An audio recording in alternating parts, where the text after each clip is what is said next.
Hello viewers, நம்ம இன்றைக்கி பார்க்க போகிறது ஒரு டெலிஷியஸான ஸ்வீட் ரெசிபி பன்னீர் ஜாமுன். அதுக்கு முன்னாடி நம்ம சேனலில் பார்த்துட்ருக்க நீங்கள் நம்ம சேனலை இன்னும் சப்ஸ்கிரைப் பண்ணலைன்னா கீழே இருக்க சப்ஸ்கிரைப் பட்டனையும் பக்கத்தில் இருக்க பெல் ஐக்கானையும் மறக்காமல் ப்ரெஸ் பண்ணிக்கோங்க. அதுக்கு இன்றைக்கி நான் 1/2 லிட்ரு பால் எடுத்திருக்கேன். 1/2 லிட்ரு திக்கான பால், தண்ணி கலக்காத பால் நம்ம இதுக்கு யூஸ் பண்ணணும். நல்லா பால் கொதி வரட்டும். கொதி வந்தோடனே நான் அதில் வினிகர் அல்லது லெமன் ஜூஸ் எது வேணாலும் நீங்கள் ஆட் பண்ணிக்கலாம். லெமன் ஜூஸாக இருந்தால் ஒரு 4 லெமன் ஜூஸ் போல் ஆட் பண்ணிக்கோங்க. இல்லைனா உங்களுக்கு தேவைக்கு ஏற்ப லெமன் ஜூஸ் அல்லது வினிகர் நீங்கள் ஆட் பண்ணிக்கலாம். நம்மளுக்கு பாலை திரிய வைக்கிறதுக்காக தான் நம்ம இதை யூஸ் பண்ணுறோம். இன்னும் கொஞ்சம் பாருங்கள், லைட்டாக இப்போ நம்ம சேர்த்த உடனேயே நம்மளுக்கு வந்து பால் திரிய ஆரம்பிச்சிருச்சு. இப்போ எந்த ஸ்டேஜில் அடுப்பை ஆஃப் பண்ணணும் அப்படின்னா, அந்த பன்னீர் தனியாக பாலில் இருக்க தண்ணி தனியாக டிஃப்ரெண்ட்டாக தெரியும் உங்களுக்கு. அதுதான் கரெக்டான ஸ்டேஜ். எனக்கு இன்னும் கொஞ்சம் பால் தெரிய வேண்டியது இருக்குது. ஸோ நம்ம பார்க்கலாம் பொறுமையாக. உங்களுக்கே அதில் வித்தியாசம் தெரியும். அந்த தண்ணி வந்து தனியாகவே தெரியும் நம்மளுக்கு.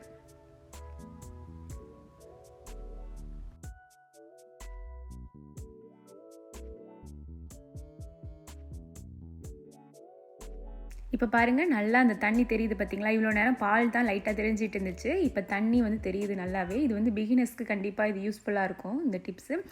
ஸோ இப்போ இந்த ஸ்டேஜில் நம்ம ஆஃப் பண்ணிடலாம். எல்லா பன்னீருமே நம்மளுக்கு கிடச்சிருச்சு. ஸோ வந்து இப்போ நம்ம அடுப்பை ஆஃப் பண்ணிவிட்டு இதை வந்து வடிகட்டிடலாம். இதுக்கு நான் வந்து ஒரு வடிகட்டியில் ஒரு ஒயிட் காட்டன் கிளாத் நான் சேர்த்துருக்கேன்.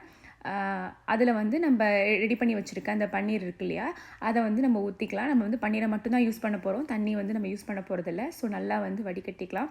பொதுவாகவே நீங்கள் வந்து ஆல்ரெடி பன்னீர் பண்ணுறவங்களா இருந்தால், பன்னீர் செய்கிறவங்களா இருந்தால், பன்னீருக்கு வந்து நம்ம வந்து ஒட்டை தண்ணியை வடிச்சிருவோம்.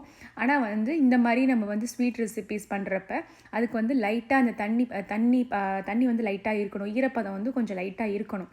ஸோ அதுக்காக லைட்டாக புழிஞ்சிட்டு ஒரு 10 மினிட்ஸ் போல் நம்ம வந்து இதை கட்டி வச்சிடலாம். பைப்லேயோ, உங்கள் வீட்டு வந்து பைப்லேயோ நம்ம இதை கட்டி வச்சிடலாம். அதுவே கரெக்டான ஸ்டேஜ். இது போல் ஒரு ரப்பர் பேண்ட் போட்டு நம்ம கட்டி வச்சிடலாம். 10 மினிட்ஸ் கழித்து நான் பன்னீரை வந்து ஒரு பிளேட்டுக்கு மாற்றிடுறேன். இதை வந்து நம்ம நல்ல மாவு போல் பசைய போகிறோம்.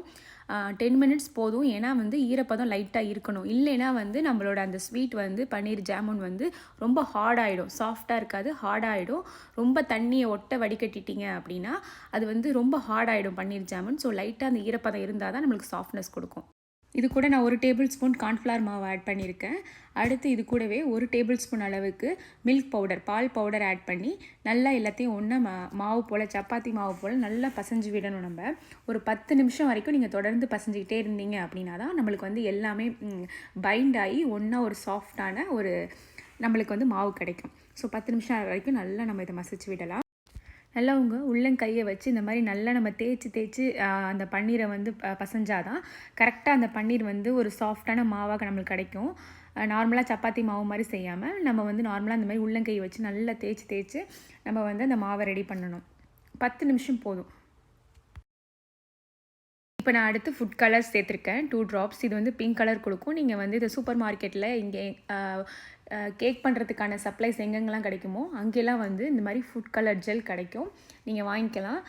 கேசரி பவுடரில் கூட இந்த கலர் கிடச்சிச்சின்னா நீங்கள் இதை யூஸ் பண்ணிக்கலாம். யூஸ் பண்ணி சேர்த்து நல்ல மாவு போல் பசைஞ்சு எடுத்துக்கலாம்.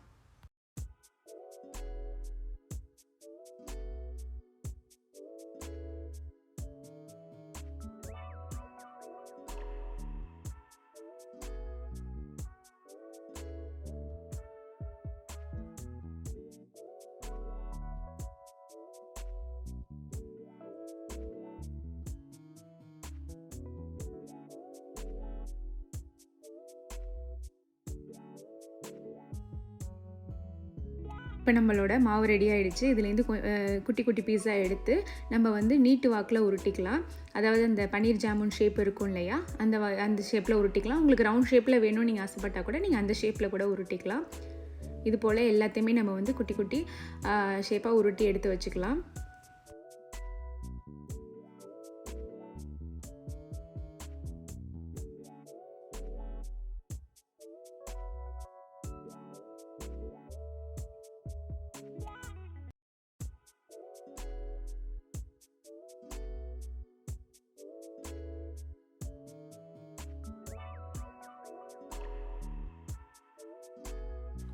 இப்போ நம்ம எல்லாத்தையுமே இந்த மாதிரி நீட்டு வாக்கில் உருட்டி எடுத்து வச்சுட்டாச்சு. அடுத்தது இப்போ நம்ம சுகர் சிரப் இதுக்கு ரெடி பண்ண போகிறோம். இதை ஒரு பக்கம் வச்சுட்டு நம்ம வந்து சுகர் சிரப் ரெடி பண்ணலாம். அதுக்கு ஒரு பேனில் நான் வந்து 3 கப் வாட்டர் ஆட் பண்ணியிருக்கேன். ஏன்னா 2 கப் சுகர் நான் ஆட் பண்ண போகிறேன் இதுக்கு. அதனால் 3 கப் வாட்டர் ஆட் பண்ணியிருக்கேன். இப்போ நீங்கள் வந்து 2 கப் சுகர் ஆட் பண்ணுறீங்க அப்படின்னா 3 cup water, 1 cup sugar add பண்ணுறீங்கன்னா 1.5 கப் வாட்டர் நீங்கள் யூஸ் பண்ணிக்கோங்க. இப்போ நான் வந்து 2 கப் சுகர் ஆட் பண்ணிக்கிறேன். இதுக்கு வந்து கம்பிப்பாகு அப்படிலாம் எதுவும் கிடையாது. சுகர் நல்லா கரைஞ்சி கொதி வந்தோடனே நம்ம அடுத்த ப்ராசஸ் ஸ்டார்ட் பண்ணலாம். ஸோ இதுக்கு வந்து எந்த கம்பிப்பாகு அந்த மாதிரி பதம்லாம் எதுவும் கிடையாது. ஸோ ரொம்ப ஈஸியான ப்ராசஸ் தான் இது. இப்போ நான் சுகர் ஆட் பண்ணியாச்சு. நம்ம நல்லா கலந்து விட்டு ஒரு கொதி வரட்டும், நல்லா கொதி அந்த பபிள்ஸ் வரட்டும். வந்தோடனே நம்ம அடுத்த ஸ்டெப்பை ஸ்டார்ட் பண்ணலாம்.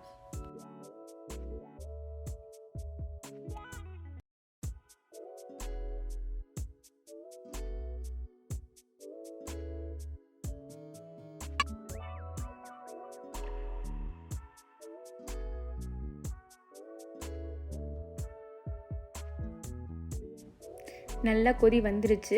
இப்போ இந்த ஸ்டெப்பில் நான் ரோஸ் எசன்ஸ் ஆட் பண்ணுறேன் அந்த ஃப்ளேவருக்காக. இது வந்து ஆப்ஷனல் தான். உங்களுக்கு எந்த ஃப்ளேவரும் வேண்டாம் அப்படின்னா நீங்கள் வந்து இந்த ஸ்டெப்பை ஸ்கிப் பண்ணிடலாம். அதில் வந்து எப்பயுமே இந்த பன்னீர் ஜாமுனில் அந்த ஒரு ஃப்ளேவர் ஒன்று வரும் நம்மளுக்கு, அந்த பன்னீர் ஃப்ளேவர். அதுக்கு பதிலாக தான் நான் அந்த ரோஸ் எசன்ஸ் ஆட் பண்ணியிருக்கேன். இப்போ நம்ம எசன்ஸ் ஆட் பண்ணோன்னே நம்ம பண்ணி வச்சுருக்க அந்த பீசஸை வந்து நம்ம இந்த பாக்கில் ஆட் பண்ணிடலாம். நல்லா கொதி வரட்டும். நம்ம வந்து இப்போ போட்டிருக்க சைஸை விட இது நல்லா இன்னும் உப்பி பெரிய சைஸில் வரும். அது வரைக்கும் நல்லா கொதிக்க விடலாம். இந்த ஜீனி பாகோட சேர்ந்து கொதிக்க விடுங்க. நல்லா ஹை ஃப்ளேம்லேயே வச்சு கொதிக்க வைக்கலாம் நம்ம தாராளமாக.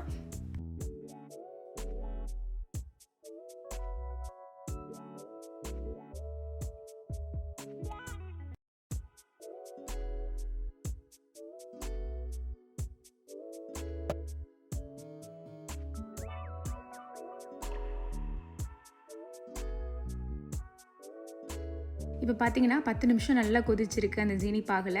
இதுலேயே அந்த பன்னீர் ஜாமுன் எல்லாமே வந்து நல்லா ஓரளவுக்கு உப்பு இருக்குது. இன்னும் கொதிக்க விடலாம். ஒரு 10 நிமிஷம் கரெக்டாக ஹை ஃப்ளேம் 10 அல்லது ஒரு 15 நிமிஷம் நல்லா கொதிக்க விட்டிங்கன்னா இது போல் நல்ல உப்பி வரும்.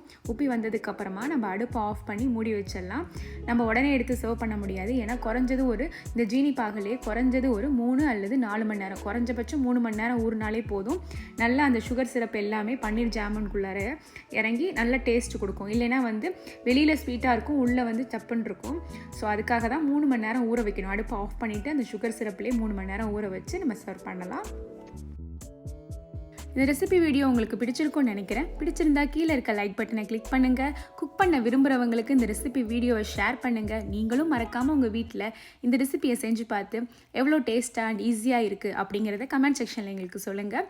நம்மளோட வீடியோவோட ரெசிபி அப்டேட்டை நீங்கள் இன்ஸ்டாகிராம்லையும் செக் பண்ணிக்கலாம். எங்களோட இன்ஸ்டாகிராம் லிங்க் டிஸ்கிரிப்ஷனில் இருக்குது, செக் பண்ணிக்கோங்க.